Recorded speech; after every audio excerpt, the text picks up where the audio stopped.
he steals them away in his bag. BAGMAN. Hey everyone, it's Kim and Steve from .com actionnerd.com.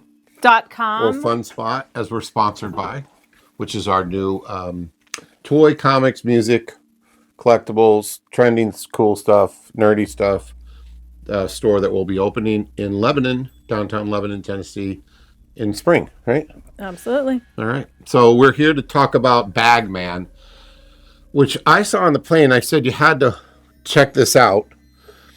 And then I described it as like a Hallmark movie of horror, and you completely disagree, right? We 100% disagree about this movie. Yeah. Zero Hallmark reference. The only thing you're referencing Hallmark is because they say heck instead of hell. They didn't but say a there's lot of no bad words. Hallmark lovey-dovey.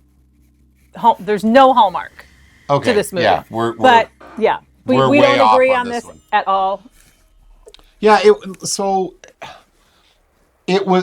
listen, big budget. Lionsgate had the whole really nice cinematography. I didn't recognize any actor in it, so I don't know that they were big name actors, but it did have like the cute kid, the cute couple, real nice scenery. It felt like a Hallmark movie. They said stuff like heck, and I mean there wasn't a cuss word until the last 20 minutes of it. Not that I'm thrilled with cuss words.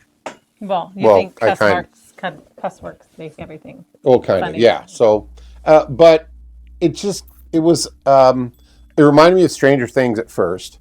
So give the premise of the story. I'll let you.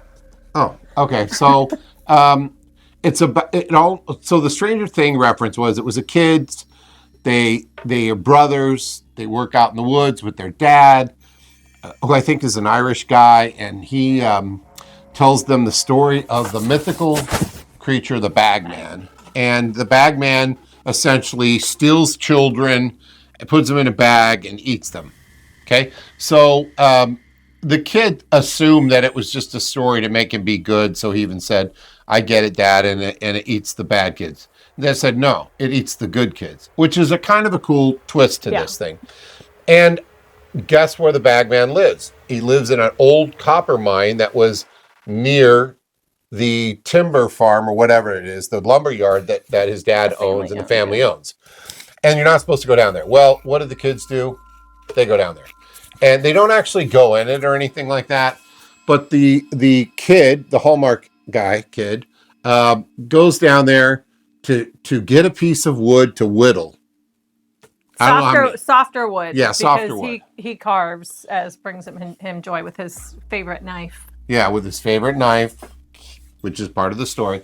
And as he goes to do that, the BAGMAN cuts a lock of his hair and then goes back into the BAGMAN cave.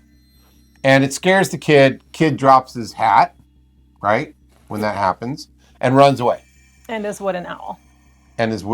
Yeah, that he whittled. So now we go forward. He's married, wife, kid, had to come back. He's an inventor, and he had to come back and work for the brother who now owns the lumberyard. And financial troubles, lots of stress, losing sleep over it. Whole 9 yards. So they're kind of playing into the whole stress thing that could be causing him to psychologically hear things in the woods.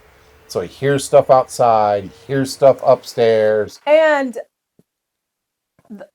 phobia of his past. So a lot of it starts clicking into his therapist as a child. They recommend for him to go see his therapist.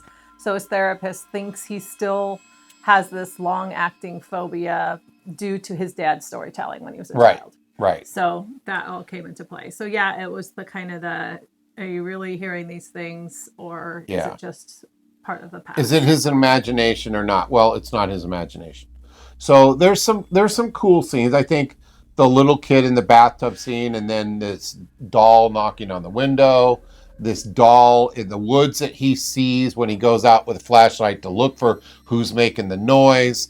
A few jump scares, right? I thought, and I know you don't totally agree, I just thought it was your typical peeking around the corner, what's going to pop out, leading you through all these different scary someone's here type scenarios. I enjoyed it. I thought it was good. So I liked it a lot more the second time. The first time I was watching on my iPad on a plane. This time we watched it at home on the big screen, and it did look better. I did enjoy it more than when I first saw it, and I missed some things, obviously, but not a lot.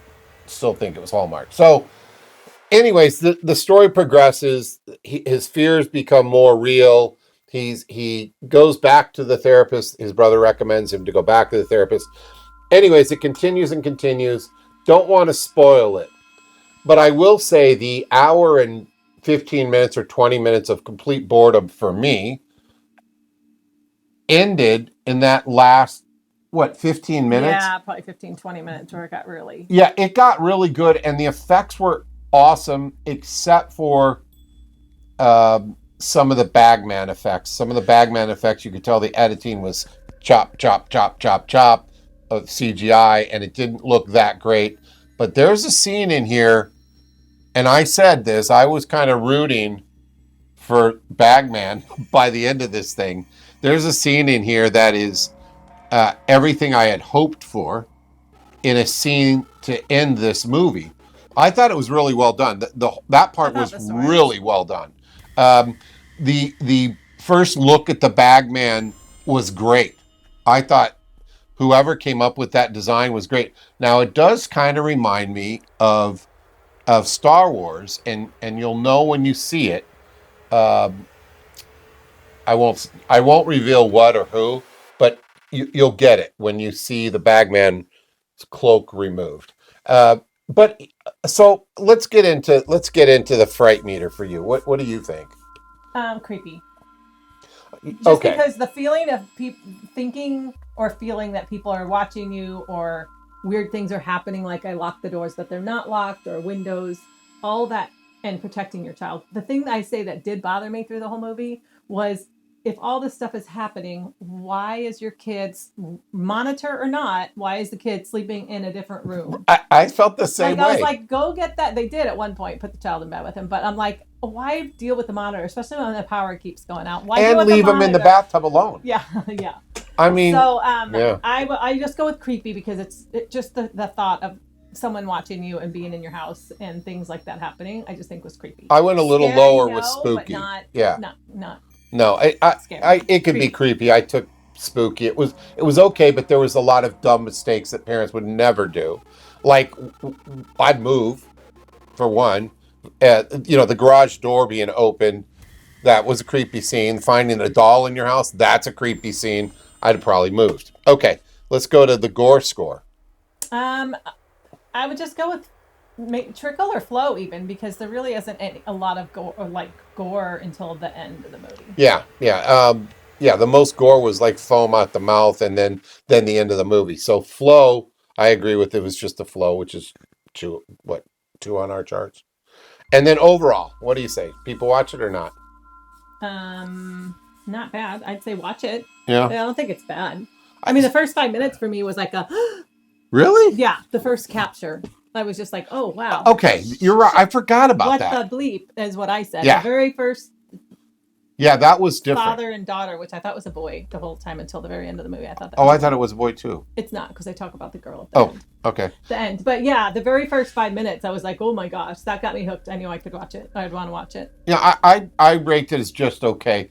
If you're bored and you don't have to pay for it, which we did, we paid to rent it $5.99 or something ridiculous like that. It's not worth $5.99 to me. It was just okay. So that's that. We're going to do another movie here in a little bit also. I always say it wrong.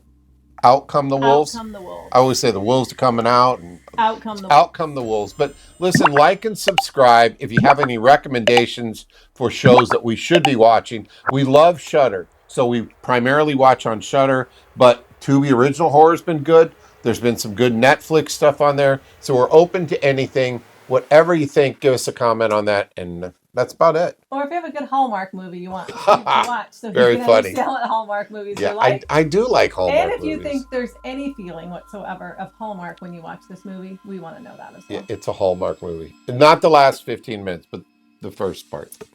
All right. We'll see you. Bye-bye.